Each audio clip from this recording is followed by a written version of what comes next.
Olá, meu amigo. Olá, minha amiga. Tudo bem? O meu nome é Marco Antônio e eu vou falar sobre um tema muito importante. Eu vou falar sobre a famosa taxa Selic. Uma conversa curta, né? Bem rápida. Por afinal de contas, o que vem ser a taxa Selic?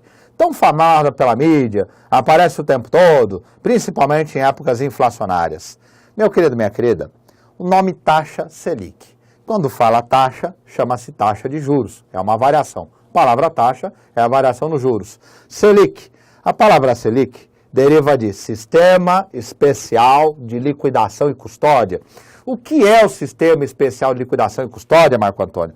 O Sistema Especial de Liquidação e Custódia, meu querido, minha querida, é um sistema que fica dentro do Banco Central.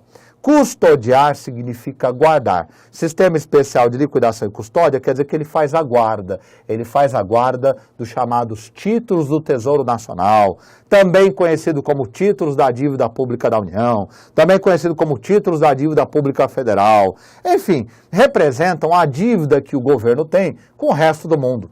Você mesmo, se não tiver aplicado, pode comprar títulos do Tesouro Nacional. Muita gente gosta porque é uma aplicação bastante respeitada, tem um nível de segurança bastante elevado. Quando você compra um título Tesouro Nacional, você está comprando ele e, logicamente, com o passar do tempo, você vai ter uma remuneração sobre ele. Agora, se você vai ter uma remuneração, quer dizer que você comprou barato e vai vender mais caro para o próprio Banco Central. Portanto, houve uma variação percentual. Essa variação percentual é a taxa de juros. Então, quando nós falamos da chamada taxa Selic, a taxa Selic é justamente essa variação dos juros em cima dos títulos do Tesouro Nacional. Tudo bem? Agora, essa taxa Selic, ela é ajustada por um órgão do Banco Central chamada de Comitê de Política Monetária, também conhecido pela sigla de Copom. O Copom é um órgão do Banco Central. É esse órgão que é formado pelo presidente do Banco Central e pela diretoria colegiada, ou seja, um colégio de diretores, não é, que decidem de tempos em tempos qual deve ser a taxa Selic. Como é que eles decidem isso? Primeira coisa, existe um outro órgão, que é o Conselho Monetário Nacional. É o órgão máximo do Sistema Financeiro Nacional. Esse órgão máximo do Sistema Financeiro Nacional, que fica lá na estrutura do Ministério da Fazenda, estabelece qual é a meta de inflação que o país deve perseguir para o ano. A meta de inflação que o país deve perseguir ao ano está lá na documentação, na resolução do Conselho Monetário Nacional, é de 4,5% ao ano, com uma variação de 2 pontos para cima e 2 pontos para baixo. Ou seja, segundo o Conselho Monetário Nacional, uma inflação ideal não deve ir além de 6,5% ao ano, nem deve estar abaixo de 2,5% ao ano. Bom, tendo esta meta de inflação, os diretores do Banco Central, juntamente com o presidente do Banco Central, olhando para os índices que medem a inflação, principalmente o IPCA, Índice de Preços ao Consumidor Amplo, que é utilizado, é levantado pelo IBGE e que é utilizado pelo Copom, eles confrontando os dois, eles decidem. Devemos aumentar a taxa Selic ou devemos diminuir a taxa Selic? Se eles sentirem que a inflação está bem controlada e a economia está desacelerando, a tendência do Copom é justamente de diminuir a taxa Selic. Mas, se o Copom perceber que a inflação, que é o aumento dos preços na economia, o chamado aumento generalizado dos preços, está pressionando a inflação para cima, então o Copom, nas suas reuniões, ele vai determinar o aumento da taxa Selic. Mas, Marco Antônio, como é que essa taxa Selic vai influenciar na inflação? Vamos entender como é que ela funciona dentro da economia, como ela afeta o mercado monetário, como ela afeta o mercado de crédito e como essa taxa Selic consegue segurar a inflação ou, nos casos quando ela está embaixo, permite que a inflação dê até uma pequena crescidinha, representando um aquecimento da economia brasileira. Então, veja.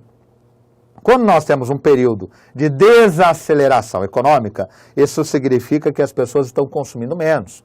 Isso significa que as pessoas estão tomando menos crédito, estão pedindo menos dinheiro emprestado ao banco. Nessas situações, nós passamos por isso no ano de 2008, depois que estourou a crise aqui do subprime, aquela crise horrorosa pegou o Brasil. O que é que o Comitê de Política Monetária fez naquele momento?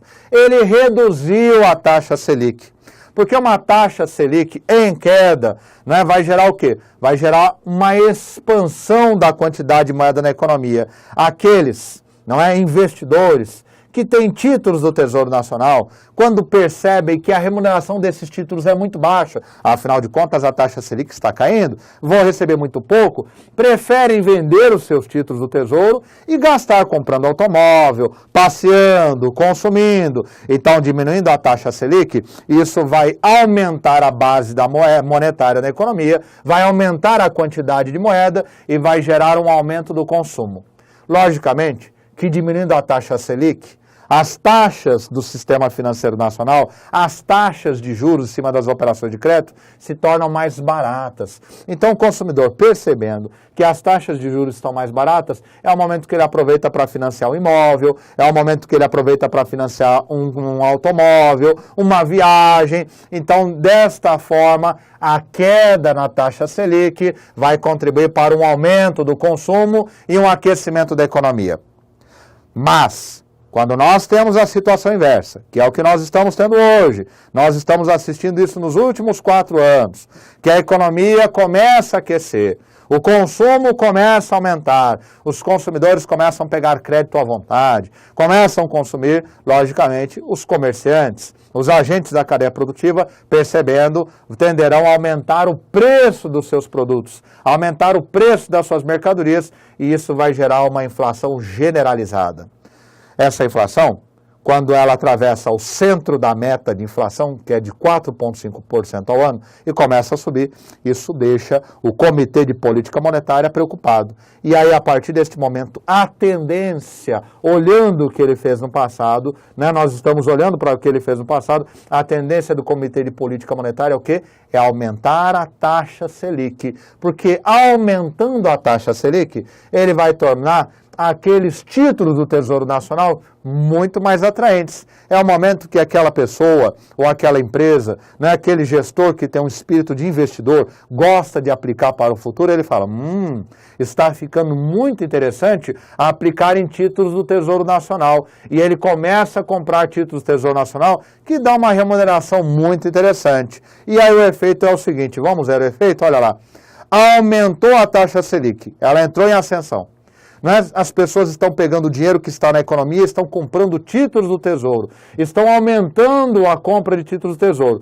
Se elas estão comprando títulos do Tesouro, o dinheiro está deixando o mercado, o dinheiro está diminuindo no mercado. A base monetária, a quantidade de moeda começa a diminuir. Por isso que nós falamos de política monetária contracionista e, logicamente, menos dinheiro na praça, isso significa menos consumo e a tendência da inflação é, em algum momento, começar a parar de subir e começar até a entrar num processo de declínio. A taxa Selic já ultrapassou os 12%, né? Deu uma bela subida, tinha caído para 1 dígito e voltou para 2 dígitos, justamente porque nós temos uma inflação no Brasil que está bastante elevada. A expectativa de inflação até este momento, que eu fiz esse vídeo, para o ano de 2015, é de 8,12% ao ano. Marco, 8,12% ao ano está acima, não é, da margem máxima de tolerância da meta de inflação. Isso mesmo, de 6,5%. É por isso que o Comitê de Política Monetária tem deixado uma taxa Selic tão elevada. Agora, uma taxa Selic tão elevada, ela tem impacto em vários setores da economia. Ela tem impacto, por exemplo, no mercado de crédito. Tomar uma operação de empréstimo no banco fica arriscado, porque se a taxa Selic está muito elevada, o banco vai emprestar para você, ao invés de aplicar o dinheiro dele em títulos do Tesouro, ele vai cobrar uns juros muito elevados. Então quer dizer que o cidadão corre um risco de se endividar muito mais. Com uma taxa Selic elevada, por outro lado, algumas aplicações se tornam mais interessantes. renda fixa CDB, RDB, a própria caderneta de poupança, né, passa a dar um rendimento muito interessante, né, 0,5%, que é aquela taxa corretiva mais a TR, né, os investimentos se tornam mais interessantes nesse momento. O câmbio sofre muito com a taxa Selic, porque o operador internacional que está acompanhando a economia brasileira, nós temos agências do mundo inteiro observando o que está acontecendo no Brasil, percebe que a taxa Selic está elevada, ele traz os dólares dele para cá, logicamente vai transformá-los em reais e vai aplicar em títulos do Tesouro. Então, dessa forma, isso força uma queda do dólar, e forçar a queda do dólar não é muito interessante para quem exporta, apenas para quem importa. Então, veja, meu querido, veja, minha querida, que a taxa Selic, ela afeta a nossa vida. Todo santo dia, a taxa Selic, vamos dizer assim, de uma forma, né, um tanto metafórica, é a lança, não é, que o cavaleiro Banco Central tem para tentar combater a inflação e manter a economia equilibrada. Eu espero que essa pequena explanação rápida sobre taxa Selic tenha trazido algum esclarecimento. Desejo a vocês um abraço e boa sorte.